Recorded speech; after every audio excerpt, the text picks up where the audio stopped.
Well, a very good evening to you and many thanks for tuning in EBN Prime Edition tonight with me, Sammy Adika.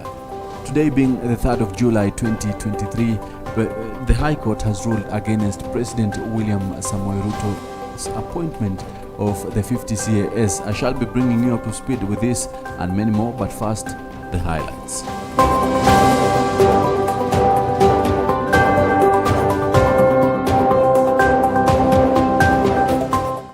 Having answered all the issues that we framed in the consolidated petition, we now make the following final orders.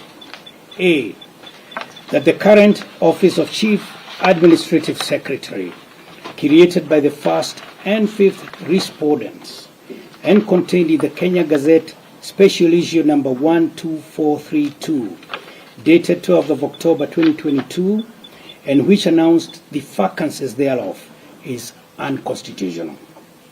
High Court rejects appointment of the 50 Chief Administrative Secretaries, terming it unconstitutional.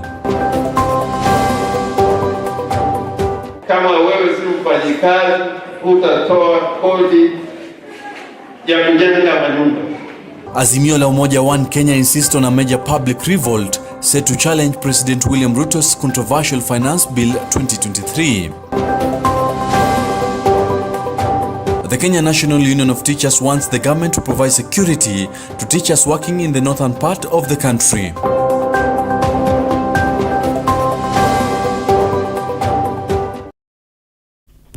Well, engage with us through our socials at EBN TV and at Sammy Adika. I shall be bringing you up to speed with the news making headlines. Today, the High Court has today dealt a huge blow to President William Ruto after ruling that his appointment of the 50 Chief Administrative Secretaries violates the Constitution. The three-judge bench delivered the judgment following a petition by the Law Society of Kenya and Katiba Institute challenging how the appointments were conducted. Victor Nzobeli with more details. That we framed in the consolidated petition, we now make the following final orders. High Court judges Kanyi Kimondo, Hedwigo Ngudi, and Alim Visram have ruled that the creation of 50 positions of Chief Administrative Secretaries was unconstitutional. The High Court in Nairobi ruled that the creation of 27 Chief Administrative Secretary positions was unconstitutional due to a lack of public participation. The court found that the public participation process had only been conducted for the initial 23 CS positions and that the creation of the additional 27 CS did not adhere to constitutional requirements. Of September 2022, which only requested for 23 posts. On the flip side, the sequence and procedure that led to the establishment of the 27 additional posts did not adhere to the constitutional principle under Articles 10 and 232 of the Constitution and conditions set under Section 27 of the PSC Act. The court further stated that the appointment of extra 27 CS failed to satisfy public participation as the Public Service Commission was unable to prove that the exercise covered these positions. Consequently, the High Court has ruled that the establishment of the 27 additional CS does not comply with the Constitution. This decision raises questions about the validity of the appointments made to these positions. Satisfy the guiding principles set out by the Supreme Court in the BAT case. We say so because, as a guiding principle, public participation must be real and cover all forms of governance. It is noted that the public submitted comments in the public participation exercise based on creation of the CS office in each ministry, not each state department, as indicated in the President's letter dated 23rd of February 2023. Maura, who had been appointed as CAS in the Prime Cabinet Secretary's office, chastised the opposition for dragging the government to court over every project and or policy it implements, claiming that the ongoing lawsuits are stalling progress. He said that the appointment was in line with helping the Kenya Kwanza government deliver on its mandate, and being Kenyans, they should not be stopped from serving the citizenry. The High Court had halted the appointment of 50 newly appointed chief administrative secretaries pending the outcome of a suit filed by the Law Society of Kenya and the Katiba Institute. According to the petitioners, the president cannot constitutionally create a position in the public service unless the Public Service Commission expressly recommends it. Victor Nzobeli for EBN TV. Well, we shall be informing you in case of any petitions that shall be presented with regards to the ruling that the High Court issued earlier today regarding the appointment of the 50 chief administrative secretaries as unconstitutional. Remember, you can get in touch with us through our socials at Facebook and Twitter at EBN TV. What are your thoughts with regards to the High Court ruling that the 50 chief administrative secretaries appointment violates the constitution? Now moving on to Siaya County, Azimio la Umoja One Kenya has today warned of a major public revolt targeting the government with regards to President William Ruto signing into law the controversial Finance Bill 2023-2024. Led by Siaya Governor James Orengo and Rarieda Member of Parliament Otiende Amolo, the coalition has stated that they have planned to lead their supporters in a major demonstrations on Friday 7th, famously known as Sabasaba. Belinda William with more details. Just days before Azimio Chief Principal Raila Odinga leads his supporters in the much publicized anti-government demos dubbed Sabasaba, Siaya County Governor and a close ally to Odinga, James Orengo, has noted that the Kenya Kwanza government used its numbers in parliament to pass the finance bill, which was opposed by majority of Kenyans, and now it's time to end their celebrations. Serikali hii si ya watu wadogo. Serikali hii ya Kenya ambayo inaongozwa na Kenya Kwanza ni watu ambapo wamehujumu uchumi ya Kenya na wanataka kuendelea kuhujumu uchumi ya Kenya. Kwa vyovyote wamehujumu uchumi ya Kenya. We want to say without fear of contradiction that Kenyans must stand up and fight for their rights. Orengo has claimed that President William Ruto is forcing his ideologies to work without considering the position of Kenyans. Tunataka tuwe na serikali ambayo ina msimamo ya kutetea haki za wananchi na kuleta maendeleo, lakini muhimu kuona ya kwamba maisha kwa mwananchi isiwe maisha ngumu.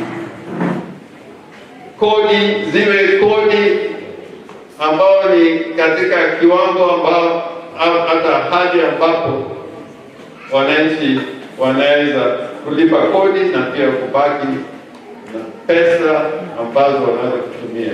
Rarieda, Member of Parliament Otiende Amolo, also claimed that members of parliament had earlier on rejected the bill, but the government used other means to have it passed. Parliament, the executive, derive their authority from the people under Article 1. It is the people who are sovereign. So now, they passed it, but we are on stage 2. I'm already leading a team of lawyers in court, and we are in court even on Tuesday. We already got temporary orders. We want to confirm them. Because if the law must take its course, then that finance bill must fall, and the prices of everything must fall. With Azimio la Umoja planning a major anti-government demos come Friday this week, the question that begs, to what extent will the opposition be successful in their quest to have the finance bill dropped? Belinda William for EBN Prime Edition. Switching gears to matters education. Education Cabinet Secretary Ezekiel Machogu has noted that his ministry has included climate change management topics in the school's curriculum that will help equip learners with necessary skills that will spike innovativeness and sustainability in protecting the environment. Speaking at the summer school here in Nairobi during a climate justice summit, CS Machogu explained that education on climate change will involve active participation in extracurricular activities such as planting of trees, conservation of resources, among others. Promoting early warning systems, among others. The Kenyan government has over time emphasized the principles of equity and the common but differentiated responsibilities in addressing climate change. These principles recognize that developed countries who have historically contributed more to global greenhouse gas emissions should take the lead in mitigating climate change and supporting developing countries in adapting to its impacts. Kenya has advocated for climate justice, urging developed countries to provide financial resources, technology transfers, and capacity building support to developing nations. We have also called for enhanced international cooperation to address the challenges of climate change, including the need of sustainable development, poverty eradication, and resilience building. The Kenyan government acknowledges the urgent need to address climate change and has made commendable efforts to integrate climate policy into its education system. The ministry has continued its commitment to promoting education and sustainable development as a key element of enabling sustainable development and delivery of quality education. The Ministry of Education has continued to recognize education as a powerful tool to cultivate a generation of informed, environmentally conscious citizens who can actively contribute to mitigating and adapting to climate change challenges. Kenya has taken steps in line with the 2021 Paris Declaration on Education for Sustainable Development, which requires that environmental education should be a core curriculum component by 2025.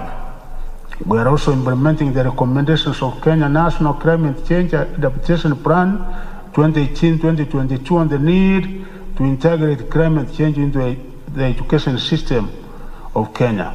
Indeed, in 2020, jointly with the Ministry of Environment and Forestry, the Ministry of Education drafted a set of policy guidelines for mainstreaming climate change in education at all levels of education and training. These guidelines are being implemented. Ladies and gentlemen, this mainstreaming process has ensured that the students are exposed to the core concepts of climate change, its causes, impacts, and potential solutions. By fostering a comprehensive understanding of climate change, the ministry aims to inspire students to take informed action and be advocates for climate justice. To support climate education in training, the Ministry of Education has focused on several key initiatives. Firstly, the ministry has worked to develop and update educational materials, textbooks, and teaching resources that integrate climate change topics across various subjects. By infusing climate education into various learning areas, students are exposed to climate-related issues from different perspectives. Additionally, the ministry has organized workshops, seminars, and training sessions for teachers to enhance their capacity in teaching climate change effectively. Moreover, with the acknowledgement that education training, public awareness, and capacity development are critical enablers in climate change response actions and the realization of our low carbon emission resilient development pathway for Kenya. Well, still on matters education, the Kenya National Union of Teachers NAT Mandera branch has called on the government to provide security to teachers working in the northern part of the country in a bid to improve the quality of education. Speaking at the union's annual meeting in Mandera, the union's Secretary General Hussein Hassan has said that insecurity cases in the northeast has worsened the state of education and forcing teachers to leave. Hassan said that the teachers in primary and secondary school were forced to leave after the Al-Shabaab attacks and many other attacks that have been taking place in the area, and now want TSC to send more teachers. Ile hotspot ya hii watu ya wakora hii wanasoma sisi tutajua vile tutafanya, lakini I want to put our teachers don't take advantage. My brothers, we need you. You're our brothers. You have seen our people going to battle. You have seen our people going on their way. It is not an isolated case now. It is not discrimination.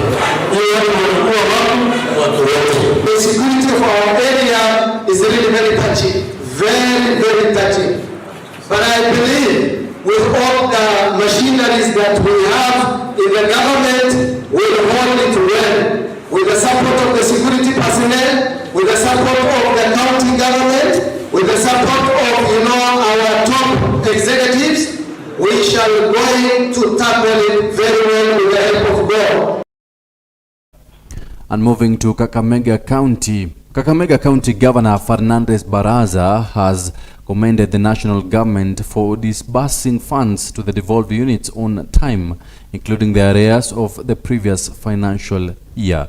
Speaking at Buhungu Stadium, Governor Baraza, who also doubles up as the chairman of the Finance Committee in the Council of Governors, has noted that governors received a total of 399.5 billion Kenya shillings, out of which 29.5 billion arrears for the last financial year. Baraza also emphasized the importance of cooperatives, saying that his government is committed to such initiatives and improve productivity. The central bank, having raised the key base lending rate to 10.5%, bank loans have become very expensive, is through the SACCOs who can save us from this high base lending rate. As a county, we are very proud of the role that cooperatives play in the economic space. There are about 464 registered cooperative societies and unions in this county. Last year alone, the county registered 32 new cooperative societies. This demonstrates the level of economic consciousness and the diversity of economic engagements in this county. In 2022 alone, almost 5.7 billion shillings was issued to members of various cooperatives as loans. It is important to note that though only 285 of these societies are active, this points to the challenge of sustainability of our economic engagements. As the Chair of Finance, Planning and Economic Affairs of the Council of Governors, during our annual devolution address yesterday, I want to singularly appreciate for once the National Treasury for making sure that the disbursements of monies to counties have been done for all the outstanding arrears. In total, we have actually received 399.5 billion Kenya shillings to be distributed, which was of course sent to all the counties, the 47 counties, and that includes 29.5 billion for the last financial year. So I want to singularly appreciate the commitment of the presidents. We appreciate the commitment of the presidents, Dr. William Ruto. He assured counties of his support on matters disbursement of funds, and going forward, the money that has been allocated to the county governments, that is 385.4 billion Kenya shillings in this financial year. We expect to have a predictable and timely disbursement schedule so that all the programs that we have envisaged to progress in this financial year should not be curtailed because of late disbursement. I know there are quite a number of challenges, but we are confident that Kenyans, being a very resilient people, we are going to surmount the challenges so that we can focus on the development agenda to our people. Well, still on matters group banking, table banking and merry-go-rounds, Kilifi residents have been urged to form cooperative groups that will be used, or rather will enable them benefit from 1 billion Kenya shillings set aside by the county government to enable small enterprises. The program that was recently launched by the county boss Gideon Mungaro is meant to help boost the livelihoods of residents who depend on small-scale businesses within the county. Kama county government tumesema tutengeneze sheria ambazo zitaregulate cooperatives hapa county. Kwa hivyo hiyo sheria inaeleza vile cooperatives zinafanya mambo yao ya kila siku, yani day to day. Cooperatives vile na governance ama uendeshaji kazi. Zinaeleza vile cooperatives zitafanya uchaguzi. Zinaeleza vile cooperatives watachagua board zao na utaratibu wa kuchagua hizo board na mambo mengi ambayo tumeorodhesha katika hiyo sheria, ili kwamba tufanye kazi kwa mfumo ambao unaeleweka na tuwe tunaratibishwa na sheria. Sio kila cooperative kufanya mambo yake. Tunaelewana kwa kupeana mikopo midogo na hata mikubwa kwa wazazi wanaosomesha watoto wao primary, secondary na hata university. Kwa upande mwingine tunatoa mikopo ya mijengo na nini kupatia wazazi waweze kujimudu wakati huu wako kwenye kazi ya Turtle Bay. And to educate all the other citizens of Kilifi to join, each of them to join a cooperative. Tukitaka kutoa masikini, we have to join the circles. Na LPO financing ama invoice financing, nafikiri ni utaratibu mzuri ambao governor na deputy wame-approve, kwa sababu watu wengi wanapata kazi, hasa vijana na kina mama, lakini wanakosa pesa ya kuwezesha kufanya hizo kazi. Kwa hivyo nafikiri wezesha fund itasaidia pakubwa. And taking a look on matters agriculture, the government has prioritized sustainable farming practices in its policies and budget to ensure food and nutrition security and build resilience against climate change shocks. Principal Secretary in the Ministry of Agriculture and Livestock Development under the State Department of Crop Development, Kelo Hasama, said various state agencies in collaboration with partners from county governments, local and international farms and research institutions were building capacity of both smallholders and large-scale farmers in practicing sustainable agriculture in Kenya towards improving crop yields, stimulating the economy and helping mitigate climate change. Nyingi sisi kama wakulima tunashughulikia tu mmea pande ya juu, lakini sisi kama cooperative tunasema tunaangalia mmea pande ya juu na pia pande ya chini kwenye mizizi. Yeah?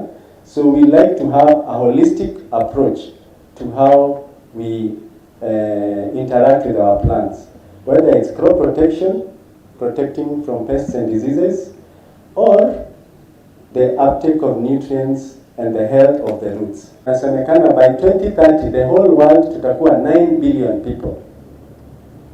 And we have to ask ourselves, how will we feed 9 billion people in the next 7 years? Tutalisha watu bilioni 9 vipi? And for me, my personal opinion, it's about increasing productivity. Lazima tuongeze mazao kwa sehemu ambayo tunalima. Need to adopt climate smart technology which make crop more resilient to high temperature, low precipitation and tolerant to pests and diseases. Panoramix GR is a biological product which will help the farmer bridge the gap of global warming, since it has property that will make water to be more available to plant use, hence reducing the abiotic stress. Such plants will yield more and will have enhanced ability to withstand pest infestation. Soil is the sustaining factor for life on earth. Plants and crops really rely on the soil for everything from disease resistance to tolerance during harsh conditions to give the plant the desired production. Well-managed soil allows our farmers to produce more. We need to reduce erosion, maximize water infiltration, improve nutrient cycling, save money on inputs, and ultimately improve the resiliency of the farms. Healthy soil also have the capacity to sustain the environment since they contain 3 times the amount of carbon in the Earth's atmosphere. Unhealthy soil, on the other hand, releases carbon, contributing to greenhouse emissions. Over the years, the county was able to promote and procure biofertilizer for the farmers through programs, and partners were able to promote soil conservation measures such as construction of soil conservation terraces, promotion of conservation agriculture. The county government was able to do soil testing in collaboration with OCBD for over 1,000 farmers in the county. This was for the farmers to know the status of their soil and were advised on corrective measures for the samples that were tested. Panoramics GR we are launching today is one of the solutions to our soil health problems. I have personally visited farms where the product has been used, and I am impressed at the performance of the... Now shifting gears, Prime Cabinet Secretary Musalia Mudavadi, while representing President William Ruto at the Peace Conference launch for selected East Africa border community at Namanga border post, has emphasized the importance of peace and security in the development discourse of the East African community. Despite the numerous challenges being faced by the region, including underperforming economies, terrorism, poverty, and cross-border conflicts, Mudavadi highlighted the need to collectively address these issues and harness the potential of the peaceful coexistence for regional integration and prosperity.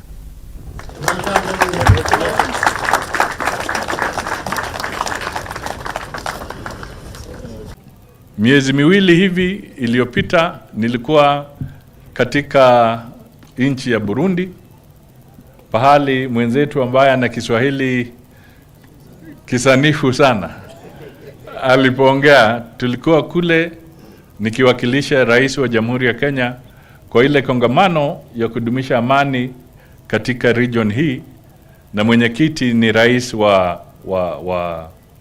wa Burundi kwa hiyo initiative. Tulikuwa pale tunazungumza kwa sababu vita zinaharibu mpaka, vita zinasumbua watu, na lengo letu kama mataifa ni kuhakikisha kwamba tunatatua hizi shida ili tuweke watu wetu pamoja bila kumwaga damu. Wakati huu kwa mfano katika Kenya, wale ambao ni wakimbizi wa kisiasa ama wakimbizi kwa sababu kuna mambo magumu katika sehemu zao, tumefikisha sasa watu 670,000 refugees ambao tuko nao katika Kenya. Sio kwa kupenda kwao, lakini kwa sababu kuna matatizo katika sehemu mbalimbali. Mambo madogo madogo ya mpaka ambayo hayana manufaa kwa biashara zetu na kwa maisha zetu. Nilikuwa pale kwa mlima tukiwa na hawa viongozi na wataalamu ambao wanajua mambo ya survey. Tukasimama kwa ile border pillar number 43 hapo, na tukatazama mguu mmoja ukiwa Tanzania na mguu mwingine ukiwa. Well, thank you. Just before wrapping it up, let's take a look onto some of the issue, or rather the day's story, with regards to the High Court ruling that the appointment of the CAS by President William Ruto was unconstitutional.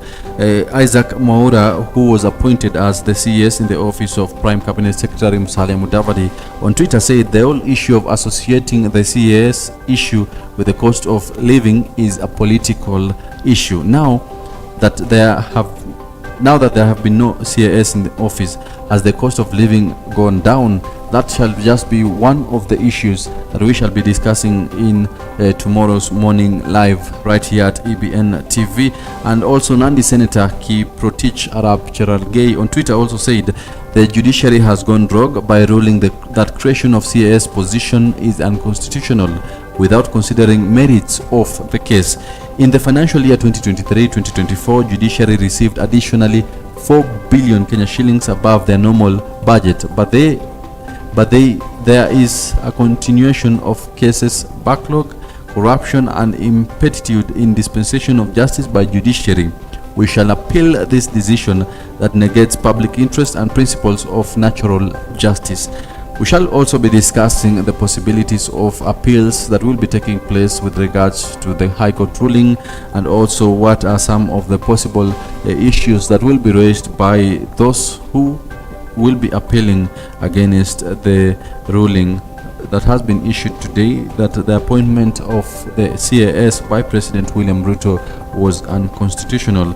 But Plug wa Transport on Twitter says, lakini wewe unakuanga aje? So judiciary is only fair when they rule in your favor. That is in response to what the Nandi Senator Samson Cherargei said. Another one by Joyce Mashau says, interesting, when things go KK way, you're very good at praising CJ Martha Koome, how professional she is, but when things don't go your way, then you castigate her. Sometimes you lose, and then sometimes you win.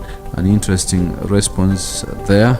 Then government always have a way out. My advice is the 27 appointees title be changed from CAS to SAS. We shall also be looking at the possibilities of where now will President William Ruto decide to take the CAS in case the appeals that shall be presented to the Court of Appeal will fail. Well, that is tomorrow morning. We shall be having a very interesting conversation with regards to the High Court ruling, and also what are some of the possibilities after the ruling.